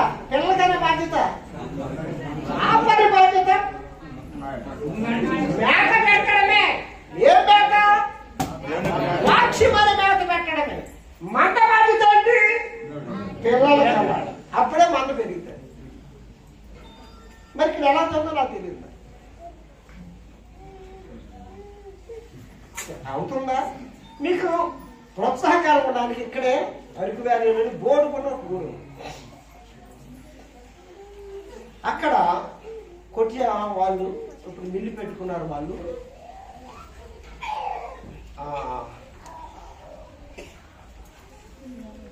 అక్కడ ఒక అబ్బాయికి క్యాన్సర్ వ్యాధి వచ్చి 10 పుండ్లు పడ్డారు, నడుము మీద కూడా పడిపోయింది. దాంట్లోంచి నడుములోంచి రసాలు బయటకు వచ్చేస్తుంది. మనము ఏమాత్రము ఒక 10 అడుగుల దగ్గరికి వెళ్ళామంటే ఆ వాసన తట్టుకోలేము. 10 పుండ్లు పడ్డాయి అబ్బాయి. అరకు వ్యాలీలోని సంఘంలోంచి 4 స్త్రీలు వెళ్ళి ఆ ఊరు వెళ్తే ఆవిడ ప్రార్థన చేయించడానికి ఇష్టపడలేదు. నేను ప్రార్థన చేస్తాము తగ్గుతాను. డాక్టర్లు కూడా చచ్చిపోతాడు, దీనికి మందు లేదు, అయిపోయింది, స్టేజ్ దాటిపోయింది, చెప్తే మీరేంది పెద్ద డాక్టర్లా పండని తిట్టిందంట. అది తిట్టేసి ఆవిడ అటు ఇటు వెళ్ళింది. వీళ్ళు బలవంతంగా వెళ్ళి నూనె రాసి ప్రార్థన తీసుకొచ్చేసారు. ఆ ప్రార్థన చేసి ముగించేసినప్పుడు వాళ్ళు వచ్చింది, తిట్టుకుందంట. వద్దన్నా సరే వెళ్ళంటారు, జలగల్లాగా తిట్టిందంట. ఇంటికి వచ్చేసారు. ఇలా ప్రార్థన చేసి రాగానే ఆ కుర్రాడు ఎప్పుడు కదలడో మెదలడో తినడో ఏముంది, ఇంకా లాస్ట్ స్టేజ్కి వచ్చేసాడు. వెంటనే లేచి అమ్మ ఆకలేస్తుందన్న. సరే కాదు, ఇంటికి బాబు చాలా ఆశ్చర్యం ముందు అన్నం పెట్టి తినేసాడు. నేను బయటికి అక్కడ లేవడానికి వస్తున్నాను, ఆడికాడే వెళ్ళాడు. ఈ అమ్మ తీసుకెళ్ళింది పాపం. కూర్చున్నాడు, నడుస్తున్నాడు. చూసి వెంటనే ఆవిడ అరికాలు వచ్చేసింది. మా ఇంటికి 4 వచ్చారు. 4 వచ్చి ప్రార్థన చేశారు. వాళ్ళు ఎవరో నడుస్తున్న సంఘాలు తిరిగేశారు. మా ఇంటికి వచ్చారు. నేను వద్దాను వచ్చి ప్రార్థన చేశారు. మా బాబు బతికేసారు, బాగున్నాడు, తిరుగుతున్నాడు, తింటున్నాడు. వాళ్ళెవరు అని తిరుగుతుంది. వెంటనే రాత్రి సాయంకాలం 4 ఒక ఆవిడ కనపడ్డది. ఆవిడ కాళ్ళు అట్టేసుకుని మా ఇంటికి మళ్ళా రాత్రి రావాలని బతిమాలిందంట. ఎందుకు ఈ విషయం చెప్తున్నాను? నేను వెళ్ళి ఏం చేయలేదు, ఒక్కనేం చేయగలుగుతాను? అర్థమైంది కదమ్మా? వీళ్ళందరూ వెళ్ళి అలాగున ఆ బిడ్డ బతికి ఇప్పుడు చదువుతున్నాడు. ఆ బిడ్డ హరిశ్చంద్ర, ఆ బిడ్డ పేరు తగ్గిపోయింది, సీమంతరా ఇదైపోయింది. ఉన్నటువంటి వాళ్ళు చాలా మంది, కొంతమంది తెలుసు. కాబట్టి ఎందుకు చెప్తున్నాను? మీరు వెళితే మీతో దేవుడు తోడై ఉంటాడు. కాబట్టి మీరు పని చేస్తే మంద పెరుగుతుంది, అయితే ముందు పెరగడానికి ఏం చెప్తున్నానంటే, ముందు మీరు చెప్పండి దేవునితో నివసించాలి. ఒకటి. రెండవది ఇది జ్ఞాపకం చేసుకోండి. అయితే ఇక్కడ కొన్ని ప్రాముఖ్యమైన మాటలోనే చెప్తే చాలా జాగ్రత్తగా మనందరం మందిరానికి వచ్చాం. లేఖనం ప్రకారం ఏంటరులు ఎక్కడ 2-3 అక్కడ ఆయన ఉంటా ఉన్నారు కదమ్మా. ఆయన తప్పకుండా ఉంటారు. మనము ఆయన దగ్గరికి వచ్చాం. ఇది గమనించండి. అయితే ఆయన కూడా మనతో ఉండడానికి ఎవరో దేవుడు, మనం ఆయనతో ఉండాలి. ఒక పద్ధతి ఉంది, ఒక క్రమం ఉంది. ఆయన మనము అదే దానిని ఏమన్నారంటే ఇమ్మానుయేలు, దేవుడు మనకు. ఇది అర్థం చేసుకోండి. దానికి దేవుడు మనతో వచ్చి నివసించాలి, మనం ఆయనతోనే నివసించాలి. ఇప్పుడు ఒక భార్య భర్త దగ్గరికి వెళ్ళి నివాసం చేయాలి, భర్త కూడా ఈమెతోటి కాపురం చేయాలి, సంసారం బాగుంటుంది. అది పద్ధతి. దేవుడి దగ్గరికి మనం వచ్చాము, మన దగ్గర కూడా ఎవరు ఉండాలి? దేవుడు ఉండాలి, మనతో ఉండాలి. అందుకు ఒక పద్ధతి ఉంది. ఇప్పుడు ఎలా చెప్తున్నానంటే, అమ్మాయి అబ్బాయిని పెళ్లి చేసుకుంది. అబ్బాయికి చాలా ఇష్టం, అబ్బాయి మాత్రము ఇంకొక అమ్మాయిని ప్రేమిస్తున్నాడు. ఎలాగొక పరిస్థితి. అమ్మాయి పెళ్లి చేసుకుని అబ్బాయి దగ్గరికి వెళ్ళింది. ఈ అమ్మాయి అంటే ఇష్టం లేదు, ఇంకొక అమ్మాయిని ప్రేమించాడు అబ్బాయి. ఆ సంసారం ఎలా ఉంటుంది నాన్న? ఆ పద్ధతి, ఆ విధానం ఎలా ఉంటుంది? బాగుంటుందా? అందుకే ఈ అబ్బాయి అమ్మాయిని ప్రేమించినట్టుగా అబ్బాయి కూడా అమ్మాయినే ప్రేమించి సంసారం బాగుంటుంది. అది పెళ్లి కారణాలు కదా. ఇప్పుడు దేవుడు మనందరూ ప్రేమించాడు లేకుండా చెప్తుంది. దేవుడు లోకముని ఎంతో అంతేకాదు మనం కూడా ప్రేమించాడు కదా. మరి మనం ప్రేమించామా దేవుణ్ణి? అది ప్రేమిస్తే ఏం జరుగుతుంది? ప్రేమించాము అనడానికి ఆధారం ఏంటి? ప్రేమించాము అనడానికి లేఖనం ఏం చెప్తుందంటే చూడండి, దేవుని గ్రంథములోని యోహాను సువార్త పరిశుద్ధ గ్రంథములోని 10వ అధ్యాయం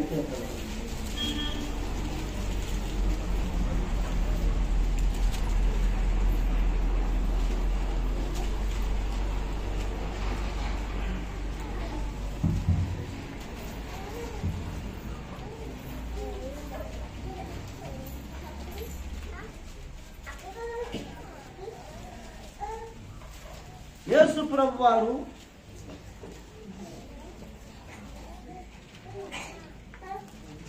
అక్కడ ఉండేటువంటి యూదులతో చెప్పుకున్న మాటలు ఇది. ఏమని చెప్పారంటే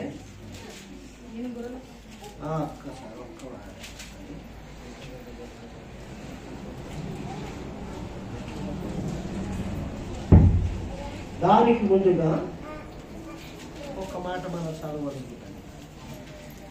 14వ అధ్యాయంలో యోహాను సువార్త 14వ అధ్యాయం 21వ వచనంలో ప్రభువు ఈ మాట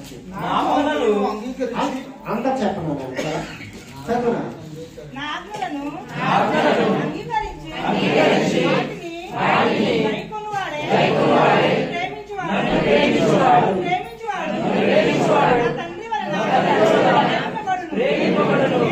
నేను వారిని ప్రేమించి వారికి నన్ను కనపరచుకొనుచున్నది చెప్పెను.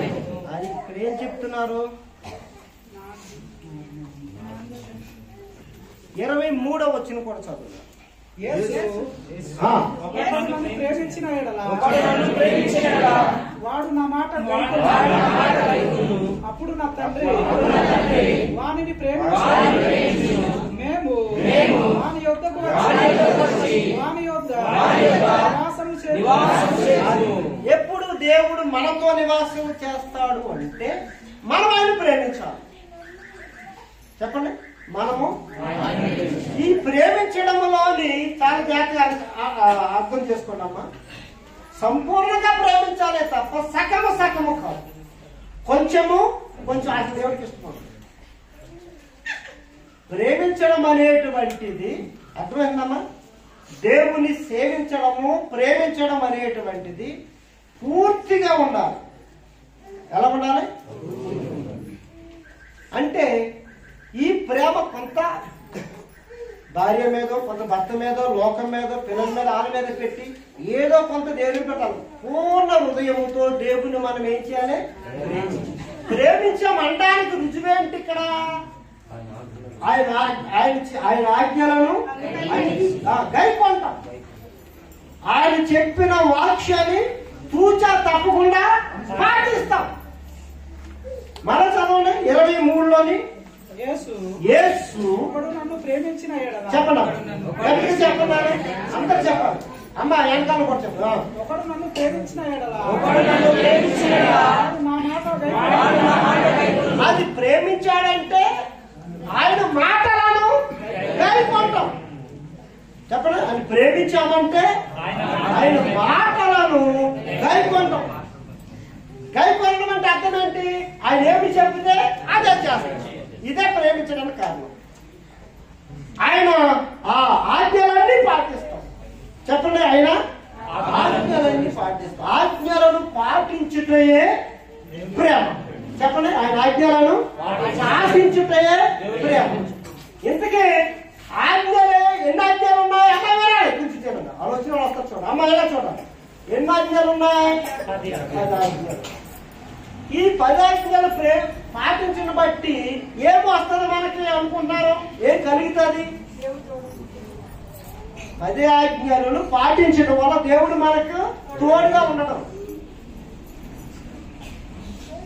ఉండడం. అదేంటి? ఈ 10 ఆజ్ఞలు వల్ల నీకు లాభం ఏంటి, ప్రయోజనం ఏంటి, దీనివల్ల నీకు కలిగేదేంటి, దేనివల్ల? 10 అందరూ చెప్పాలమ్మా. 10 ఆజ్ఞలు వలన పాటించడం నీకు ఏంటి లాభం? ఏం లాభం వచ్చింది పోనీ చెప్తారా పోనీ?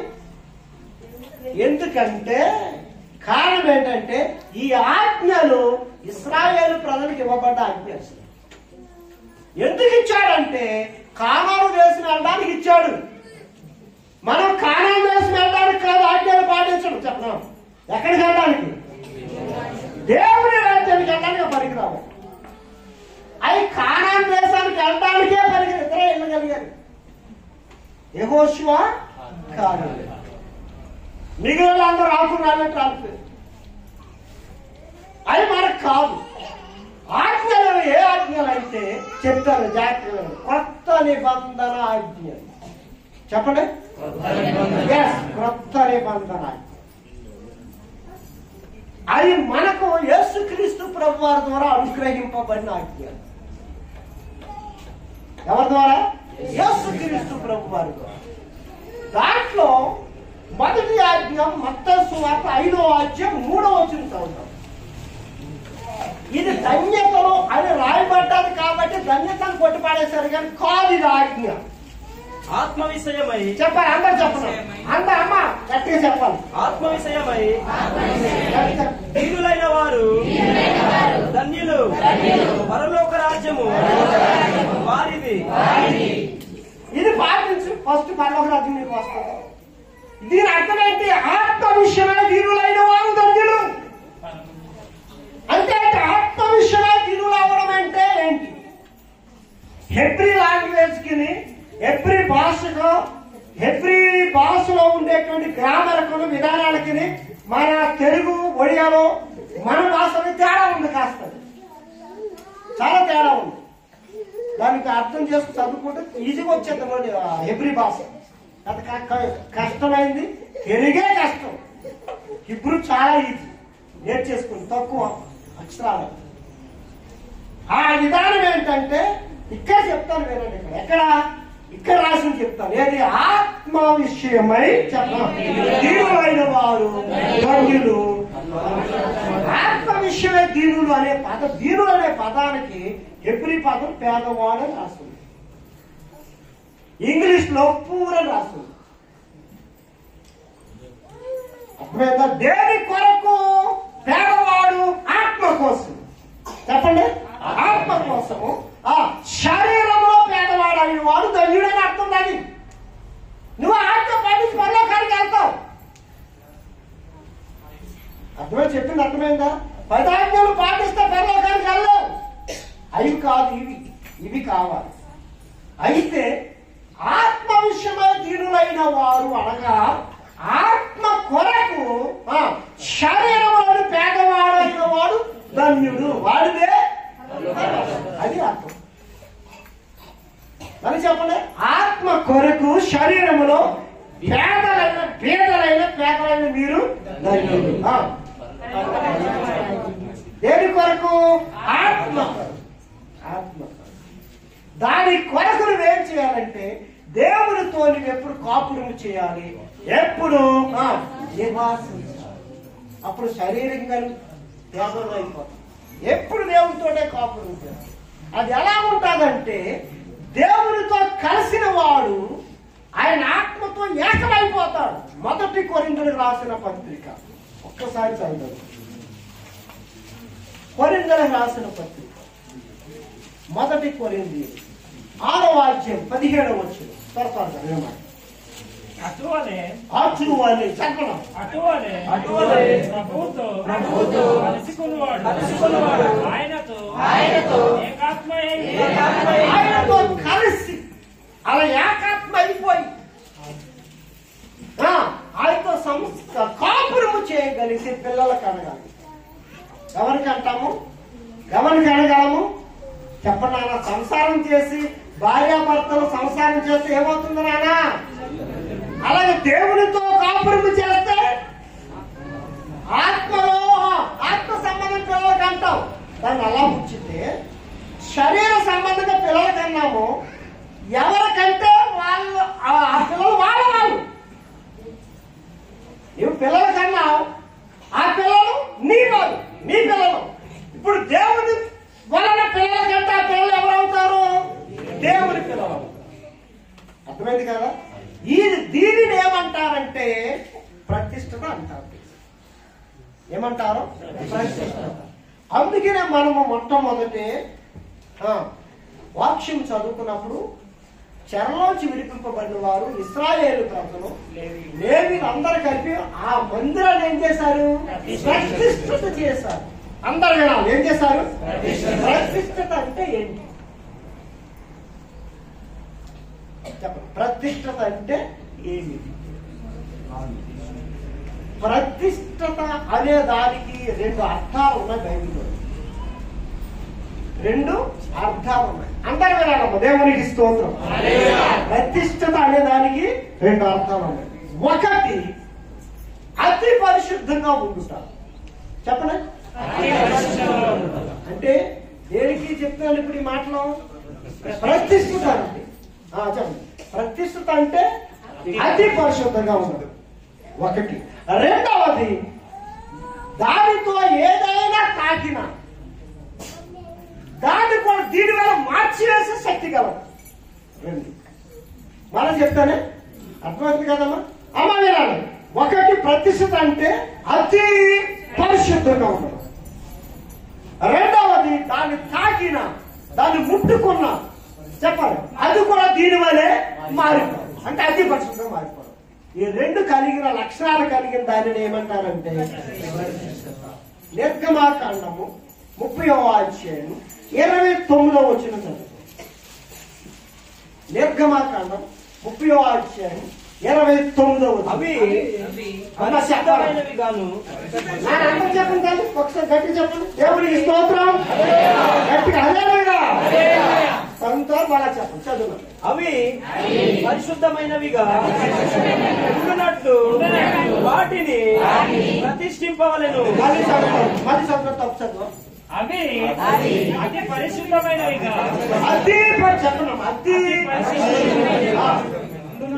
ఉండునట్లు వాటిని ప్రతిష్ఠింపవలెను.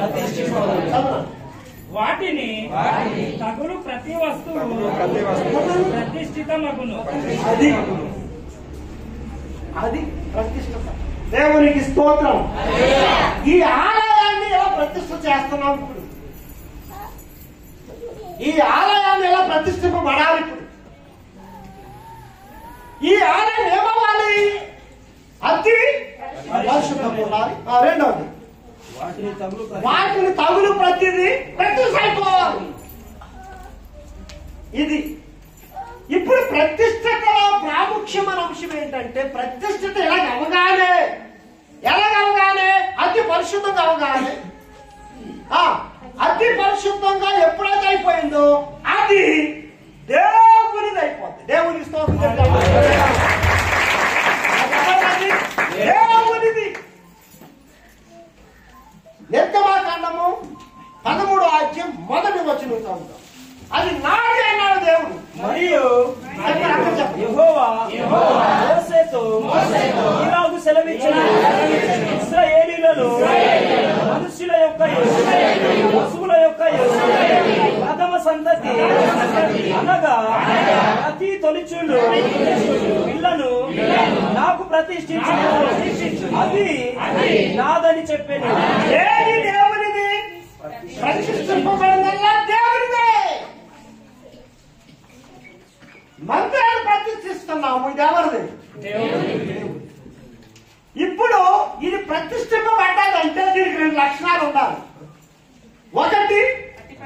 పరిశుద్ధంగా ఉండాలి. రెండవది దాన్ని తాకింది ప్రతిష్ఠిత అయిపోవాలి. దాన్ని ఎవరికి సంబంధం ఉంచుకోండి. ఇప్పుడు ఇక్కడికి వచ్చి మందిరాన్ని ముట్టుకున్నారా, మందిరం ఉన్నారా లేదా బయట ఉన్నారా మీరు? ఇప్పుడు మీరు అందరూ ఏమయ్యారు? ఇప్పుడు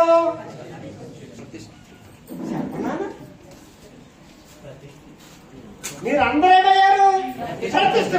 ప్రతిష్ఠింపబడితే ఎవరు వారు? మీరు. అవునా కాదా? దేవుని వారా లేకపోతే మీ వారా? నువ్వు మీ వారువా దేవుని వారువా? దేవునికి స్తోత్రం. అయితే ఇక్కడ ఒక మంచి మాట, ఇలా ఎప్పుడైతే ఈ ప్రతిష్టత జరగడానికి ఇది ఇక్కడే కాదు, మొదటి నుంచి యేసుప్రభు వారు వచ్చిన కాలంలో కూడా ప్రతిష్టత పండగ జరిగేది. ఏ పండగ? యోహాను సువార్తలో యేసుప్రభు వారి కాలంలో కూడా ఇలాంటి పండగ చేసేవారు. ఎలాంటి పండగ? 10వ అధ్యాయము 22వ వచనం చదువునా? ఆలయ ప్రతిష్ఠిత పండుగ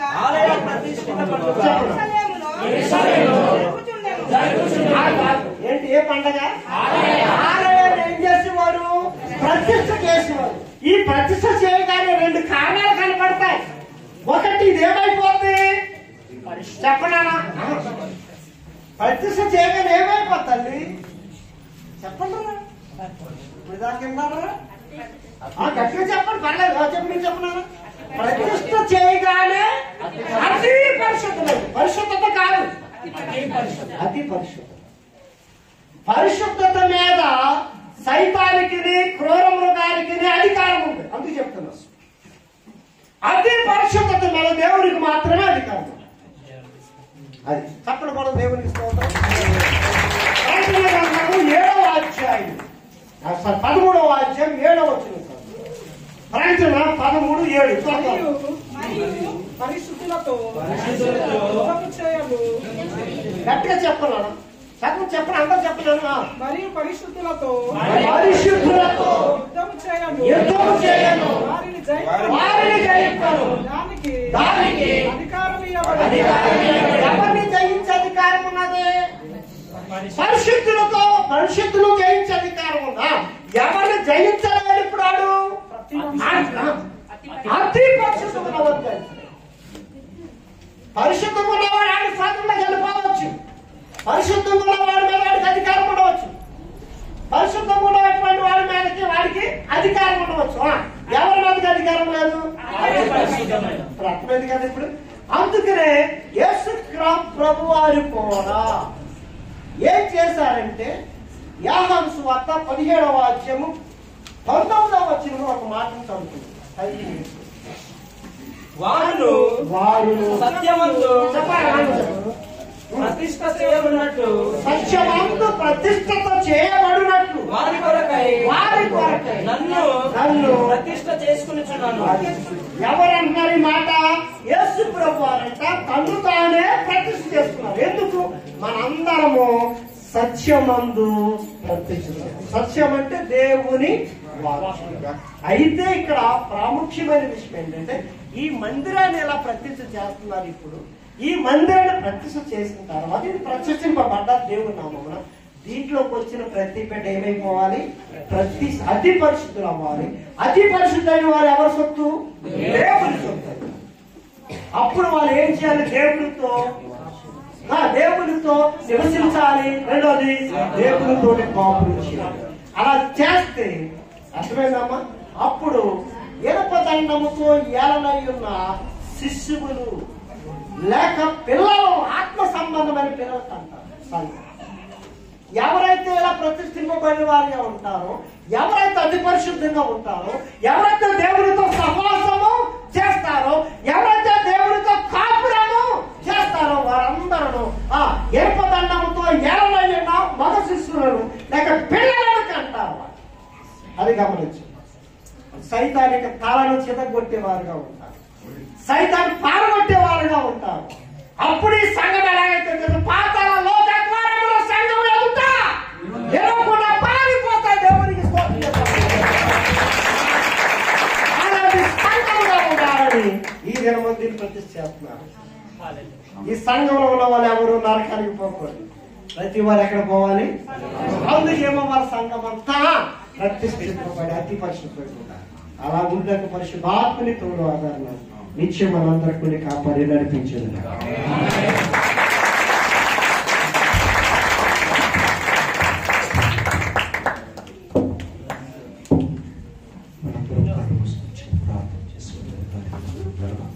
మనం వెళ్ళినటువంటి వాక్యం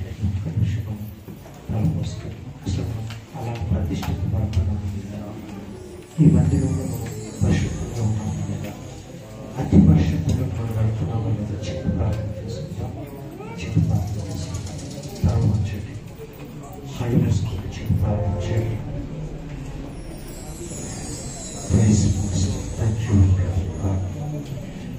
మహాగరుడైన మా తండ్రి మంచి దూరం వాక్యంతో మీరు మాట్లాడారు. అతి పరిశుద్ధంగా మార్చబడ్డాడు. ఎవరు ప్రతిష్ఠించారు? ఇందులో ప్రతి వారు అతి పరిశుద్ధంగా మార్చబడి రాబోయే అనేకులు నీతో నివాసం చేసే వీరందరినీ మీరు సిద్ధపరిచి జరగవలసిన కార్యక్రమం పరిశుద్ధాత్మ జరిగించి మహిమ ఘనత ప్రభావం మీకు ఆలోచిస్తున్నాం. యేసుక్రీస్తు నామములో ప్రార్థిస్తున్నాము తండ్రి. ఆమేన్. హల్లెలూయా. హల్లెలూయా. పిల్లరా, మనం ముగింపు దగ్గరికి వస్తున్నాం. మనందరం దేవుని మందిరంలోకి వచ్చాం. దేవునికి మనం ఇచ్చేవారు ఉంటాం. దేవుని మందిరంలో మనం దేవునికి ఇచ్చి ఆశీర్వాదం పొందుతాం. కార్యశాలలో మనందరం కూడా దేవునికి అర్పణ చేద్దాం. మన మధ్య ఉన్న చెన్నై పాస్టర్ గారు పరిధిలో పరిచయం చేస్తున్నారు. చెన్నై పాస్టర్ గారు వచ్చి పాట పాడుతుండగా మనందరం మన కార్యక్రమంలో దేవునికి సమర్పిద్దాం.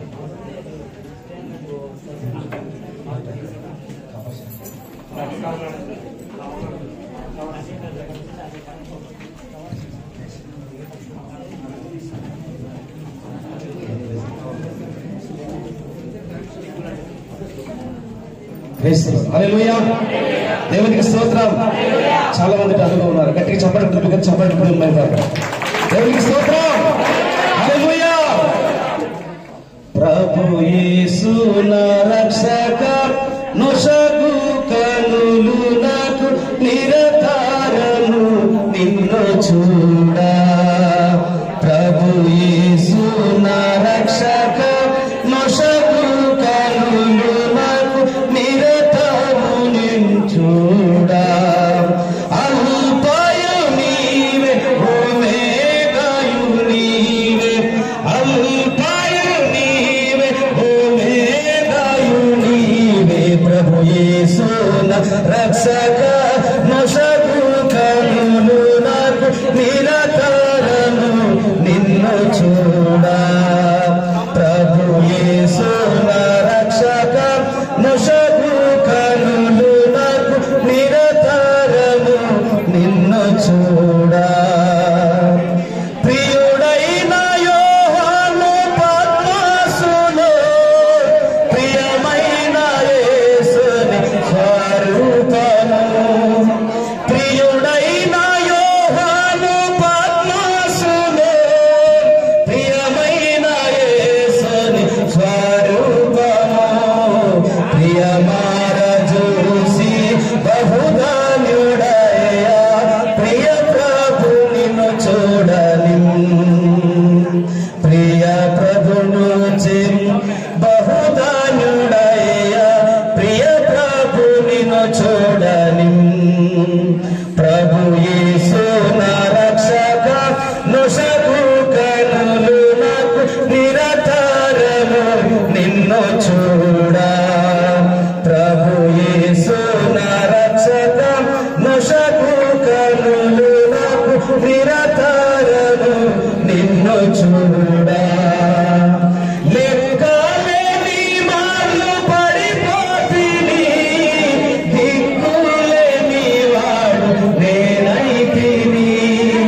చేసిన నేత్రాలు తెరచి కృంగిన నిన్ను చూడని ప్రభు యేసు నా రక్షక నశకు కనులు నిరతము నిన్ను చూడా ప్రభు యేసు నా రక్షక నశకు కనులు నిరతము నిన్ను చూడా ఎరిగి ఎరిగి నేను పడిపోతిని దిక్కులేని వాడు నేనైతిని ఎరిగి ఎరిగి నేను చెడిపోతిని యేసుని గాయమును రేపితిని మోషపోతి నే దృష్టి తొలగిని దాసుడుగా నన్ను చూడని